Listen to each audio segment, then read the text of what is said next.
Les Français et les Suisses ont de la chance. Ils auraient pu tomber sur un arbitre manquant d'expérience, à l'image du Japonais qui avait hérité du match d'ouverture. Mais la Fédération internationale rappelle que le premier critère de désignation est la qualité. Ça nous réconforte de le savoir. Et c'est donc un homme de métier qui a été choisi, Monsieur Björn Kuipers. Il vient des Pays-Bas, il a 41 ans. Dans le civil, il est propriétaire de supermarché.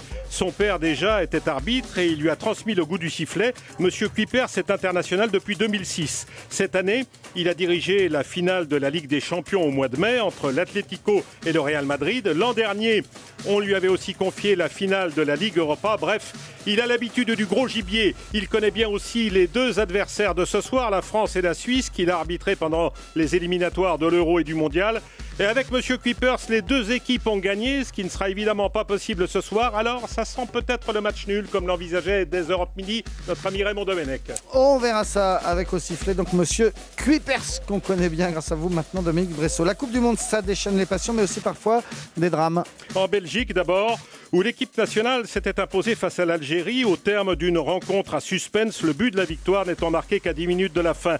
Des scènes de liesse s'étaient déroulées dans tout le pays et à Bruxelles, un supporter de 41 ans était juché sur la statue installée devant la bourse. Il a perdu l'équilibre en agitant le drapeau belge, il s'est fracassé contre le sol et il est mort. Un autre supporter du Mexique cette fois avait décidé de voyager à bord d'un bateau de croisière pour suivre son équipe. Première escale à Natal où se déroule le match contre le Cameroun. Nouvel arrêt à Fortaleza où le Mexique tient le Brésil en échec 0-0. Le navire repart en direction cette fois de Recife. À bord, c'est la fête chez tous les Mexicains.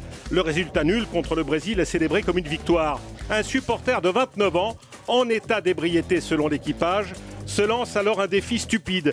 Sauter à la mer du 15e étage. Il y en a 18 sur ce navire, le MSC Divina. Informé, le capitaine a stoppé les machines et déclenché les secours. Malheureusement, le supporter mexicain n'a pas été retrouvé. Enfin, Dominique, on sait que le mondial, c'est un événement universel, sauf en Corée du Nord. En tout cas, en Corée du Nord, les fans de foot ont bien du mal à suivre les matchs en direct. L'humiliante défaite 7-0 subie par la Corée du Nord face au Portugal il y a 4 ans a laissé des traces. À l'époque, la retransmission en direct avait été interrompue par les autorités nord-coréennes alors que le Portugal menait déjà 4-0. Il fallait éviter que la population ne se rende compte de l'ampleur du désastre. Cette année, la Corée du Nord n'est pas qualifiée pour le mondial, mais le régime, on ne sait jamais, a préféré choisir le différé.